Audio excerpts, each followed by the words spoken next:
Begin letting people in.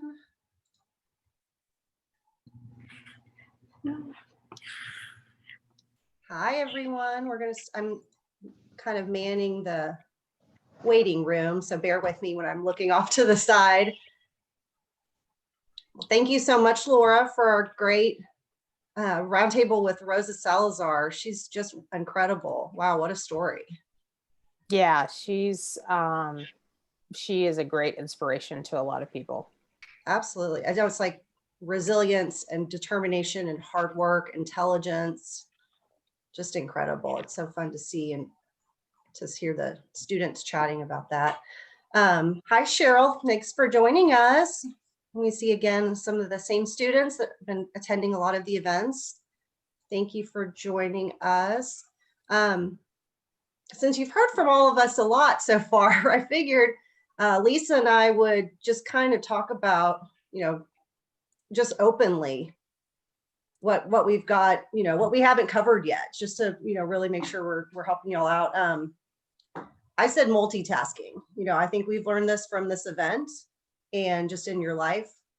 Lisa, what are some things that you do?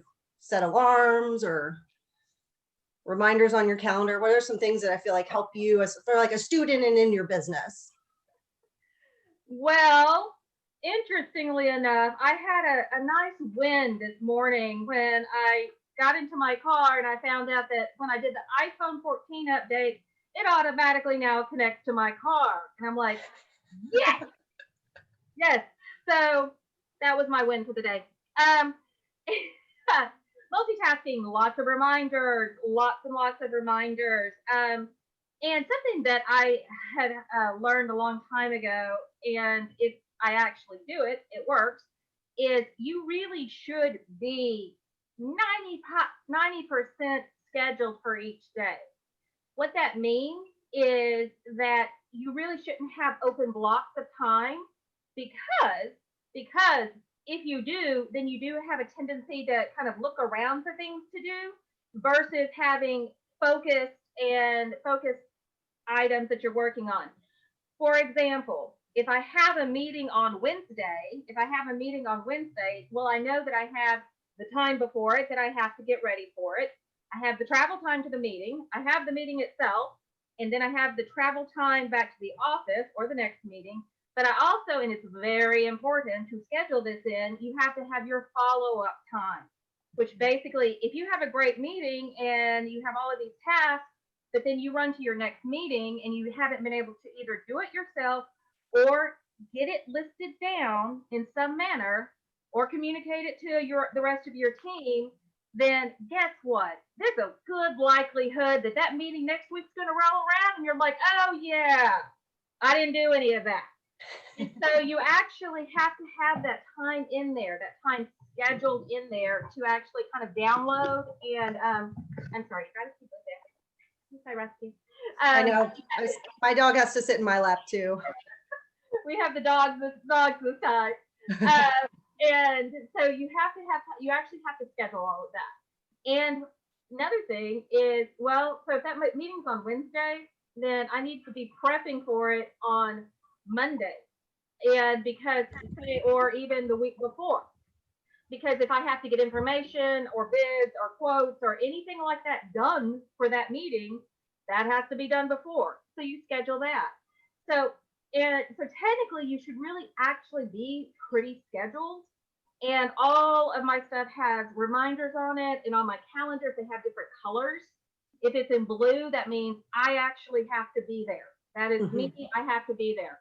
And then if it's green, that's something that is an event that my son is doing. So my family's in there too. And so that I know that this is one calendar where I know what's going on. If it's pink, it's one of my girls that she's there, but that means she won't be in the office. So yes, we have all of that, and we have a shared calendar as well. So we're communicating to each other. So they know where I'm at. So that they know, so that we all know what's going on. So yes, definitely schedule is what you're looking forward, and you're planning forward to be successful in your day-to-day life. And hey, one of these days I will schedule in. Oh wait, I'm sorry. I have scheduled in those workouts. I've just ignored them. So one of these days I'll actually follow that. They're in there. I just don't want to do them. But yeah, scheduling is extremely important. I was gonna say, I put my workout just to remind me so Oh. that I do it. But then if I don't, I'm just like, and I'm gonna erase it and be honest with myself. So I don't look back and did I work out then? How about with emails? I feel like I learned on Outlook at my first firm, even on just like an intern position, sorting emails into folders by projects. These are urgent, putting reminders on those. You know, everybody uses different platforms, but any tips on, you know, sorting your emails to make life easier and You have not to to be scary inbox? have to sort them, and that's the thing. And I'm out in the field so much, but you have to sort them. It's essentially a big outline, and the bigger the project, the more it'll sort into, you know, if it's this project. Oh, I'm sorry. You have a plumbing subcategory, and then you have, you know, the quotes and all of that. If you don't sort them, you will waste hours and hours and hours trying to locate the correct email.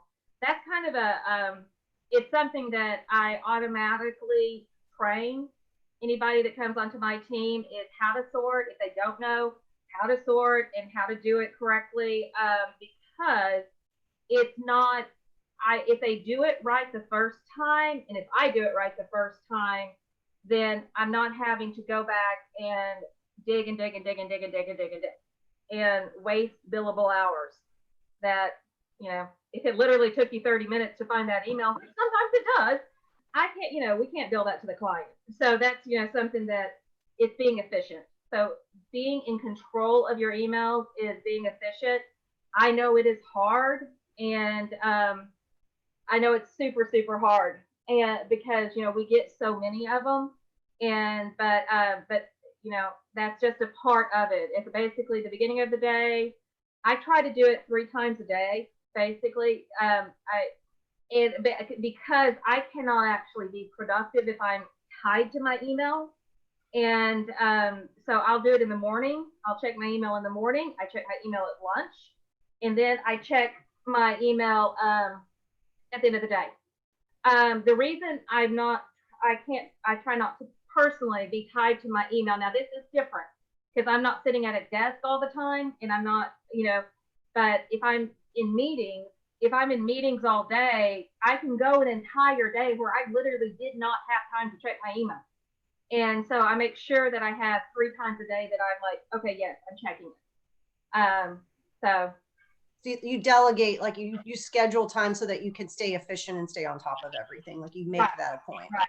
Right. And I mean, and truthfully, I do tell my clients and everyone else that I'm like, you know, if you really, really do need to get in touch with me, you text me, because if it's one of those days and it's an email and you're needing an immediate response and I'm in back-to-back meetings, I'm not going to be able to get to that till So exactly. And that's funny you say that, because I know, you know, with the times we're living in, unfortunately, it's the only way to keep it going. But I know, you know, we had to do this because something changed in the field on this renovation project. Please text yes in all caps and reply to be approved. And then I screenshot it.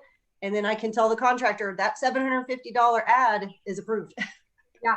Oh, we do a lot of texting. We actually do. And I mean, even because a lot of our clients even, you know, prefer texting. And so, you know, we text it to them, they approve it, we screenshot it just like that. We screenshot it, we send it to the office. They literally print out that screenshot with the date, with the time, with all of that, and they put it in the file paperwork, because it's now, so that was something that would have never happened, you know, years ago, but now it is pretty common that we'll actually do that.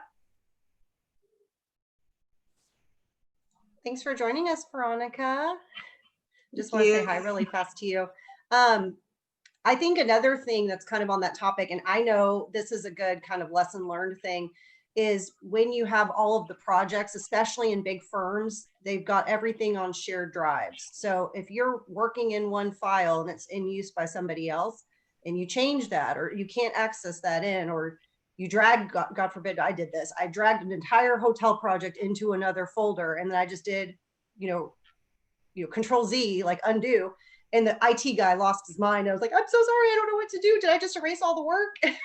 So, admit really fast. I always try to say that to students, like don't, or just anybody in life, like even my clients, my contractors, like I don't want to deal with a snowball of problems. I want to deal with the tiny little pin needle problem now and before it turns into something bigger. What do you think about that? Well, yeah. If you ignore the problem, if you ignore the problem and put it off for the next day, put it off for the next day, put it off the next day, it just gets bigger and bigger and bigger and tends to get uglier and uglier and uglier and more painful and more painful and more painful. Hit it, just try to, you try to deal with it when it happens. And because the thing is say you are starting off and you do screw up. Everyone screws up. It's going to happen. It will happen. What we like to say is we try not to make the same mistake twice. That's the goal. And so we're going to try to teach you from our mistakes. And that's the other thing. And I sometimes I think the reason, if you especially have a senior designer that trains a lot and all of that, they're usually telling you on things that they did that did not work out well. And it's, we're trying to tell you, this is why you don't do this. And, this is why, so you don't make the same mistakes that I did. So that's something that we're trying to get across. So in other words, very rare and very far in between, but I have had, interns in a sense that, they do feel that they're 25 and they know everything in the world about how to do stuff. Then they do have a tendency to make more mistakes than normal because they're not willing to listen. You got to be willing to listen. You got to be willing to be trained. And you will make mistakes. Own up to it. Don't try to hide it. Now, on the flip side, I'm going to tell you something as a designer. Okay, so working with a contractor and a builder, we are working as a team. We're working together as a team. It's very important to work together as a team with your builders and with your contractors. The reason why is you will catch each other's back and something will always go wrong. You will mess up. You will screw up, or somebody on your team will screw up. And there will be something that is done that is probably incorrect. Now, it will not be from, it'll happen. It happens. Mistakes happen no matter how good we are. Mistakes happen. If the contractor or the builder, if y'all have a good teamwork going on, you talk to each other and come up with a solution. And then that is what you typically do. You talk to each other, you come up with a solution, or the builder messes up and he comes to you and y'all talk to each other and come up with a solution. And if it is something that has to be presented to the client, then you have a solution that can be presented. So that is why it's so important to work as a team. You don't throw each other under the bus. You're two professionals working together, and you work together. And it doesn't matter if you're the one that has, well, it does matter. But if you have brought the client to the builder, or if the builder has brought the client to you, it still needs to be a team work situation. Life becomes extremely difficult and extremely painful for everyone involved when fingers start getting pointed. Mm-hmm. It's very, and it doesn't have to be that way. Now, yes, I have worked on jobs where no matter what I did, I was still going to get thrown under the bus. And you do your best, and then when that starts happening, you just start documenting every single thing. But there's ways to deal with it. But so I was going to talk about that, the teamwork. There was something else about admitting your mistakes. That's about admitting your mistakes. Oh, the other thing, always treat your reps with dignity. Yes. And respect, and pay your bills on time. Absolutely. If you treat your rep. Now, a rep, if you don't know what a rep is, that's going to be your tile person, your slab person, your trim carpenter, your electrician, your lighting rep, your wallpaper installer, your painter. Okay, I'm actually using subs and reps in there. Some of those are subs and some of those are reps. But the reps are who, and your subs, if they like you, if they respect you, they will help you and they will work hard for you. If you make their life difficult and you're a problem all of the time, they don't want to help you or work with you. It's kind of a given, but some people don't understand that. And it's almost like I've always like a little tip. You always, if you're doing an office job, if you're doing a job like, say it's the CEO's office, or just, you make sure that you are incredibly pleasant. Of course, not that you wouldn't be, but you make sure that you are doubly incredibly pleasant to the receptionist and really to that CEO's personal assistant. That's who they lean on. That's who they lean on. So same thing as if you're doing a high-end residential, and say you're going to be interacting because that's just how how staff works. You'll be interacting with the nanny, the housekeeper, all of that. Of course, be very respectful to them. I know that sounds like a given, but it's important to give respect to all of our people that we run into in this business. This business is small. When you get into your niche in it, everyone knows everyone. So that's one of the other things. Your reputation will follow you. So just always make sure you're actually putting your best foot forward and doing the best you can to represent yourself and your firm or your senior designer, because you're an extension of them. I think that's a great point. I think also, just to piggyback off that, is, I know we're frustrated. We had something that happened beyond our control, and I had to call customer service and say, guys, now I can't get this drapery done by Thanksgiving for my client. They're not hosting anyone. They just want it. And we had it all scheduled and, coordinated so that we could make that deadline. And, how did this happen? Like, let's just come up with a solution. Are you going to drop a bunch of money off of the final bill and refund us some? I don't want to go out and run around and charge her more billable hours to go reselect something that wasn't my problem because you had a computer glitch in your stock system. But I was just like very polite about it. And they came back and they're offering 25% off if we'll wait 2 weeks. And I was like, okay, so I need to run that by my client as soon as we get done with this. But yeah, that's just a great other thing. It's like, and I think also, just to echo back, we're in weird times, to say the least, for your own mental well-being and just happiness for your spouse, your family, not to come home and be so negative all the time. It trickles, and it just, I feel like it just, everybody catches on. Positivity and niceness is just contagious. So. I think we were going to talk, we mentioned that shipping, all of that. Yeah, kind of like ethics, supporting people that you like working with. I think eventually, once you get into it so far, you start figuring that out, like who you want to do business with. Okay, and that's a good point. That's a good point. You will develop a relationship on who you want to do business with. And I've had fabricators that I've worked with now for 16 years. They will bend over backwards for me. They will. But I will also, and this is what I always tell people too, they're fair. They are fair on their quotes. They always are. And I don't beat them down on their pricing either, because that you also don't want to be that person. You don't want to be that designer of every single project. Can you do better on the cost? Can you do better on the cost? Can you do better on the cost? Yes, it is our job to make sure our clients are getting a correct deal, that they're getting the right pricing, but you don't want to be continually beating up your people on cost. And this is for stuff that isn't like, it's a set cost, that's what carpet costs. This is basically more like custom fabrication and things like that. And the reason why is there will be certain projects that will come along and you'll be like, hey, I really, really, really do need to have you do the best you can on this one.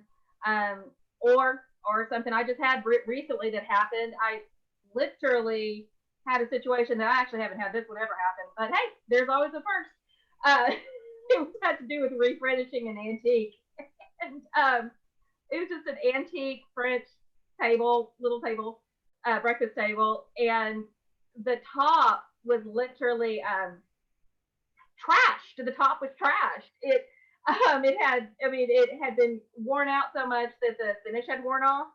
And the client said, I want it rehabbed and all of that. And so, yeah, not a problem. I take it, we drop it off, get it rehabbed, I bring it back, and I set it down, and we installed it in the house.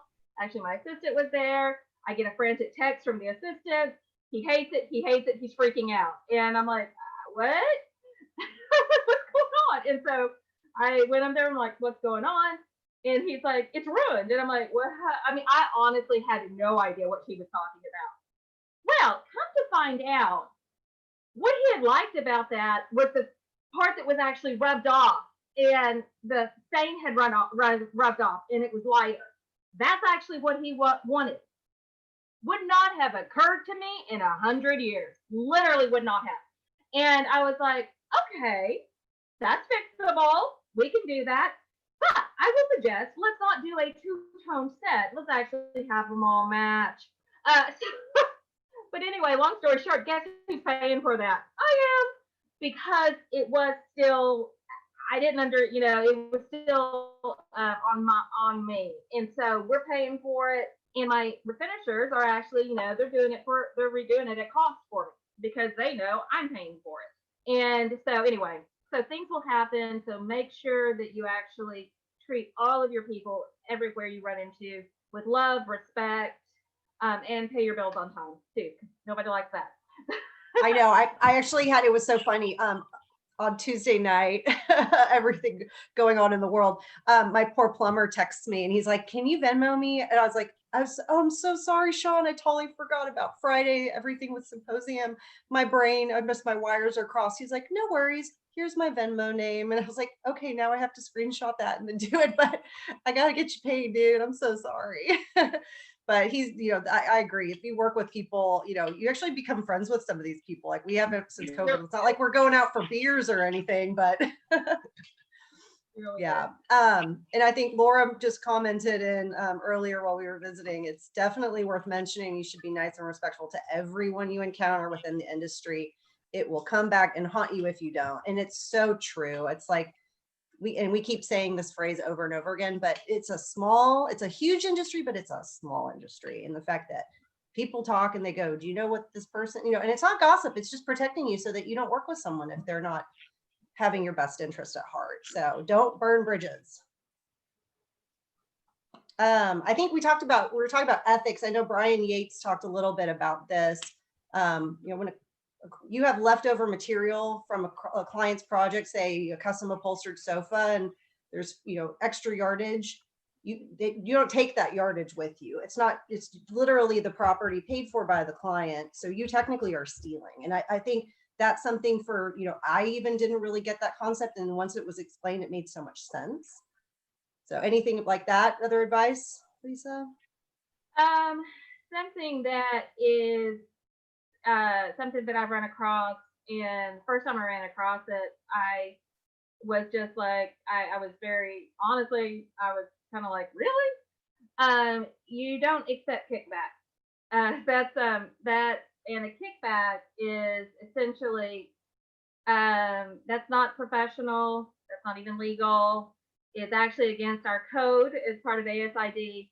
But a kickback can be essentially it can be said as a finder's fee. It can be said that way. A finder's fee. It can be said, I've even heard it said as a commission. And what it is essentially, it's you getting money from it's you bringing somebody work or a project, and then them paying you a percentage or an amount for bringing them that project, and you're not telling the client about it. That's illegal. That's you. And I've seen it, and you can't do that. You never want to be in a position where you could be seen as being dishonest. And that if a client found out, oh, really, you got a $5,000 commission off of this because you took that builder, that project. It's not supposed to ever be like that. It's a team. It's a team. I get recommended for projects from contractors. I recommend contractors for projects. It is never supposed to be this type of, hey, I got you this great project, then you owe me some money. That is not how it's supposed to be. And so that is something definitely that falls under ethics.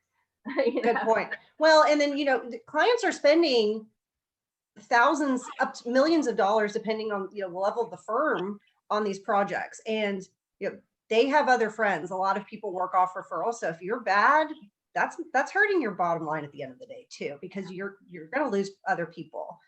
Sumaya, I think that's how we pronounce your name. I see people posting negatively about contractors sometimes. It doesn't seem to look good. I agree, because I think it makes you look kind of vindictive as just a person and business owner. So and that's what I responded back. I just prefer to say, lesson learned, let's make it right. We won't work with them anymore, but I'm not going to go leave them a bad Yelp review, because I don't want that to backfire. What do you think about that? Definitely, yeah. Do you mean like in the industry posting about contractors, or just in general, kind of in the industry? Yeah, like, so students who have small decor projects or things like that with clients, just not really like knowing the, I guess, like industry standards, that maybe you don't do that kind of deal, or just, I don't know, maybe trying to make themselves look good, like, oh, I dealt with this contractor and they were so bad, and I'm not really sure why they do it, but seeing posts like that. Typically, yeah, that's not something, we don't want anybody to look bad, is the thing. I mean, I even when I get involved in another project where they've had a really bad experience with an interior designer, or they've had a really bad experience with a contractor, it happens. It does happen. And it is kind of, it's more like Catherine says, it's basically, lesson learned. That's not somebody we need to, use. But I always find myself apologizing for the industry. I am so sorry you had that experience. Sometimes you've got to understand, and since all of y'all here are in school, you understand the difference between an interior decorator and an interior designer. So that is something that we have a constant need, and to actually educate the public on the difference between an interior decorator and an interior designer, and because there is a difference, big difference. And so sometimes that falls into the contractors as well, because anybody can actually put a hat on and grab a tool belt and call themselves a contractor. It's not it's not like they're going. There are people that go to school and all of that, but that's kind of the same thing. That essentially we're always basically being aware of who the ones that are really good, that know what they're doing, and trying to help our clients basically make sure that they are being paired with the competent ones. Because unfortunately, yes, there can be some that don't know what they're doing, and that it can be a bad situation for your client and you. So that is something that it is helpful to know what you're doing, so that you can actually be sure that you understand that they know what they're doing.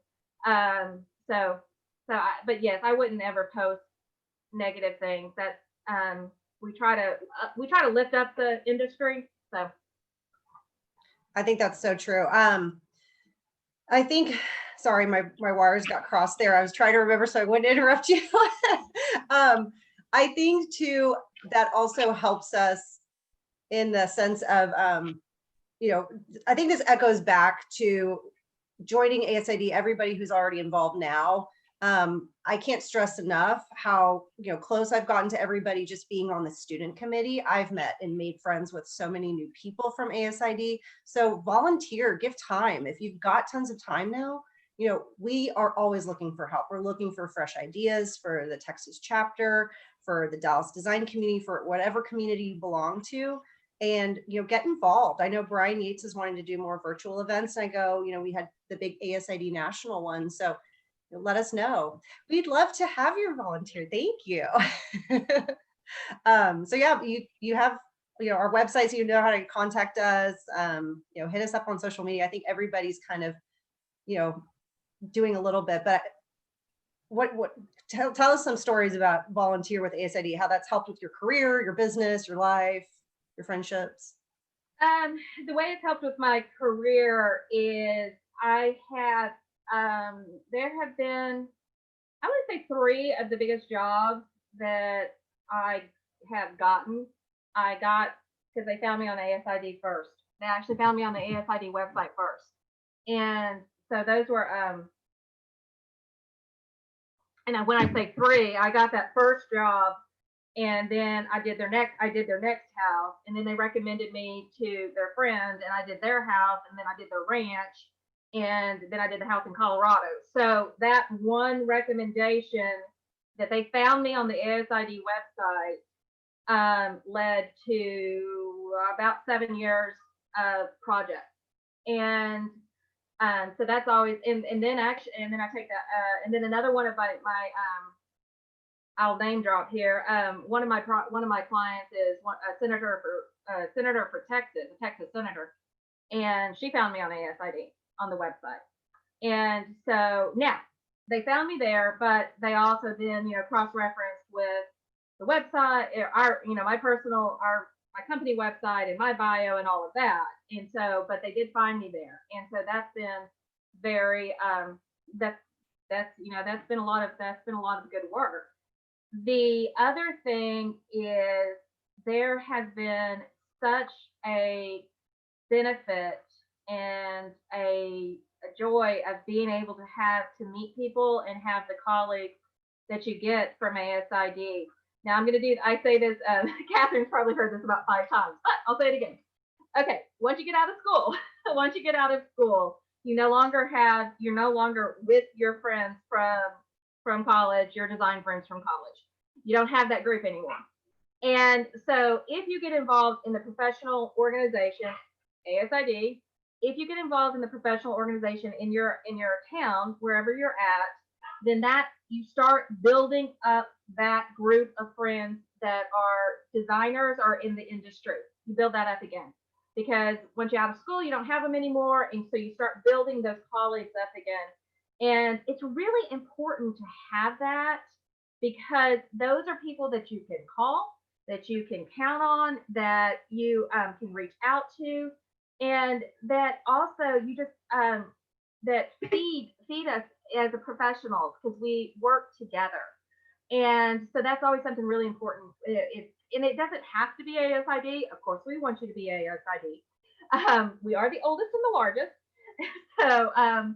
So we do, and we actually do have more commercial interior designers in ASID than one of our other large interior design professional organizations. So that is one of the things. We have a ton of people that do commercial. I actually do both. I do commercial and residential. And interestingly enough, residential is what's actually still growing strong right now during this pandemic. So with all that said, yes, being an ASID has gotten me work. It has gotten me friends. Volunteering has been something that you really want to try to do. Have y'all heard about the well movement? Raise your hand if you have. Anybody? Okay. Yay, we got one. Okay. The well movement. And if you haven't heard about it, you really want to check it out, because it is fantastic. It's fabulous. Laura McDonald is actually just passed the well test. LEED, y'all know what sustainability is and LEED and all of that? Okay. Well is very, very more inside the envelope of the building. And I'll just do a really quick thing. It's very, they've looked at it on how we can do things in our interior design that this is the other dog, this is the poodle. Uh, we've looked at it in interior design on how we can actually, okay, sweetie, get down. We've looked at like good air quality, being able to have filtered water. Long story short, it's basically taking interior design, what we do, the health, safety, and welfare of the public, and giving applicable things that we can design into a interior that literally will make people healthier, happier, and all of those make them more productive. And so that is one of the things that is really interesting and super special about this movement. So if you don't know about it, check it out, because right now you can take the test to become an AP. With any type of new organization or new type of appellation, such as this, the longer it goes on, the harder it will become to become an AP. So as in, I should have done the lead thing 15 years ago when it came out. I didn't. And so now, not only do you have to take a test for lead, you also have to do a project. There's a lot of more things that you have to do. So now is a great time to like dig into the well and get involved in it. It's actually really cool. And it's one of those times when you can look and say, you know what, we are truly making a difference in how people interact with their environment, in their interior environment, and we're making a positive difference. And I got to do one project that was well-ish, but that was really, really, I wanted to work there. It was a really great office. But that's, and I totally lost my train of thought there. So I was talking about and Catherine, where did you start that? I think, just to kind of piggyback off that again, sorry, I don't want to keep saying that phrase so much. I think also too, I say that from my perspective, I am going to do my hardest to try to do the NCIDQ next year personally, but man, did I wish I just did it right out of school and sat for the parts I was eligible for. So I can't share that enough with y'all, because there's a lot of stuff that I obviously know from being in the industry like the back of my hand, but I'm going to literally have to learn how to take a standardized test again just to pass the exam, let alone all of the design information, because I'm not a good test taker. I'm a blue book and write it in pencil type person. That's actually really, really important. If you take what part of the test you can take right out of school if you can. Get it done, get it passed. And it's very important to go take the prep test or the prep class. ASID does have a prep class that we offer online, and there's a link to it. I'm sure Laura will pop it up there. And the reason it's important to take the prep class, course, whatever, is that teaches you how to take that test. And so that's what's important. You need to know how to take that test, and you need to know what to study for that test. And so those are two really important things to do. So yeah, take it, get it passed. We all got into this to be considered professionals, and I am a registered interior designer, and and something else about being a registered interior designer in Texas is I can pull plans and I stamp and seal drawings. And it's so interesting when I tell people, when I tell a contractor or a builder that, they're like, what? And I was like, yes. I don't have to put my drawings underneath the architect's set. I can actually stamp and seal the drawings. I have a stamp that is recognized by the state of Texas. And so that's something that is that I have felt very important, and so that to be able to have that and to be we always want to take our profession to the next level, and so that people, because yes, even today there's so many times that I'm like, nope, we don't just pick paint colors and fluff pillows. We actually design spaces so that it's ADA and it's health, safety, and welfare. And my favorite one is like, okay, we actually do know that you shouldn't design a space where there's 20 feet down a corridor and there's not an exit, and you get down there at the end of the hall and it's on fire and you can't make it back. So I said, there's lots of things that we do as interior designers that are very important. And so that is something that we always work for. And also there's another organization called TAID, Texas Association of Interior Designers. It's another organization that I've been involved with for many years. And many of us in ASID are involved, or kind of basically dual membership. Texas Association of Interior Designers is basically our legislative arm, and we work to protect interior designers in law in Austin. And so we make sure that we don't get defunded or deregulated, things like that, because that stuff happens. And so if you don't have somebody looking out for your profession in Austin or wherever your state is, as far as legislation goes, things like that can happen. And so that's basically the political arm. And it's not political in the, oh my gosh, what we're going through right now, woo, Lord have mercy, this ends. But it's not that type of political, because we don't, as a organization, we don't take sides. It's just who is going to basically help support our industry. And so it's not a Republican or Democrat thing. It's just basically it's a supporting our industry. And so that's another thing that's always good to get involved in as well, because it's important. It's important. I think Lisa, you made the comment that you can stamp your drawings as knowing your abilities. I'm sure I don't need to say this to anybody, but know your abilities as a designer. Like if you're underqualified to do that job, or you can't stamp drawings, you don't provide those. You have to make sure that you have for design reference only, not for construction purposes. There's so many things that you have to do, because it's also just protecting yourself legally. Like you could have, that load-bearing wall you tore down to open up the house and make it all nice and airy, and you didn't know, and the ceiling collapses and kills your client. Like God, like the stories that you could think of. That is the one thing you never do. You never move load-bearing walls, ever, ever. And even if you always get an engineer for that, you always get an engineer to do that. And even if you have a builder, if you have a builder that's like, that's okay, we'll just shore it up, we'll do this, we'll do this, we'll do this, not my name on it. That's not, we always get an engineer involved, and they come in, they do that one little section, they just make sure everything's kosher, and they, you never, ever move load bearing walls, ever. And because that can kill your client.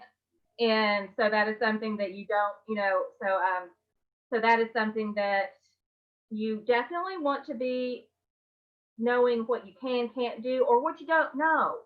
Or say you get the opportunity. Now here's the thing. Say you get the opportunity to do a really cool project, but you actually know that you don't have the experience for it. That doesn't mean you have to walk away. You can actually look at your ASID colleagues or your professional colleagues and find out, who do I know who does a ton of hospitality? I don't do hospitality that much, or I've never done a hospitality, but I've got this really great project. Who do I know who does hospitality that I actually could team up with and actually do this project? That's an opportunity. Who do I know that does I remember this was years ago. This one, it was a random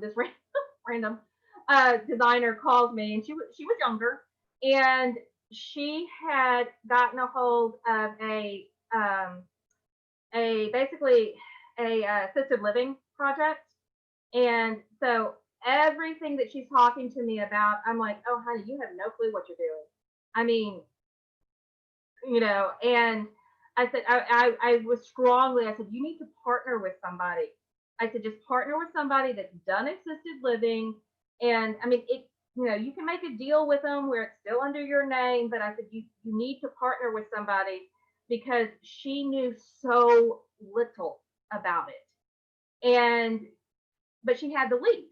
So she had the relationship, she had the lead. And so there's other ways to actually do those jobs and learn, do them safely, and do them, so that they're benefit for your client. And so partner with somebody. That's something that you can really think about if you actually do get into that situation. So I think that's a great point. I think also, and I don't remember which segment it was, or if it was, us talking, just you and I, Lisa, but it's also, I think, coming out of school, I remember, and I say this because I know I've grown so much just from ASID and from working, and every job you learn something new. That's what I think is so good, because it's such an organic upward progression if you do it the right way and ethically. But I remember feeling insecure as an interior designer and being in competition with other people that were my age, that were coming out of the industry. And it shouldn't be that way. That was clearly my insecurity and my, my feeling too green, basically. And then I think, now once you start getting to that point, and we saw that great, if you haven't seen Tim Skelfy's Roundtable, that was great, because he went through this life cycle of a designer, and he was like, growing, you're hitting your success, these are the struggle years. And then he's like, and then you're just like, kind of, you plateau because you're so old, and then we don't know what happens. It was really cute. But what do you have to say about that really fast? And then we should probably jump off to let everybody have a little restroom break before the next one. what I have to say about that is my big years was my big years hit right when the recession hit. I was like, really? And because that you have, as far as you hit that like early 30s, you're doing the family thing, you're doing the career thing, you're rocking and rolling, and it is. And so I do remember that. I had one of my biggest earning years, literally the year 2008. And I was like, oh, that's fun. But it still keeps growing. I mean, the thing is to keep it, it's keeping it interesting. And I'm lucky. I am lucky because I get to do residential and commercial. That's not normal. Or I haven't found it to be normal. And so I am lucky that I get to do both, because that keeps it interesting for me. And so that is, but yeah. So I've seen designers that, oh my gosh, I'm trying to think of, there's that one designer that I swear, I think she's 90 years old. Still working, still doing it, so. But it's a great field. It's a creative field. It's a great field. It's different. That's what I like about it. I have different projects. I have different clients. It's not like I'm doing the same thing every single day. And you get to meet a lot of great people. So good luck. I know. Thank you so much. I think, what you've heard through these events, and like I said, we'll be posting the recordings of most of those in the coming days, hopefully by next week at the latest. And those will live there for about 2 weeks. So, go back and rewatch some of those things. If you want to hear back about Rosa Salazar's amazing story today. But it's just, work doesn't have to be a 4-letter word.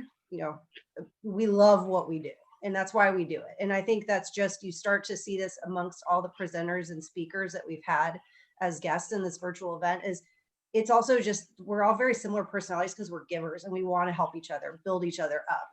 That's why Lisa's been so passionate and so supportive and hardworking for ASID for all these years, and all of her other professional organizations. So kudos to you, and thank you so much for your time. And my pleasure as always. Oh, sorry, we have someone who's trying to pop in at the end. Let me let them in, and then we'll dismiss, just so we don't kick them off. Kimberly, sorry, we're just wrapping up so we can have a break to go to our next event. So I didn't want to just end the meeting before you popped in, but thank you everyone for joining us, and thank you so much, Lisa. Right, thank y'all. Good luck. Bye, y'all. Thank you, Beth.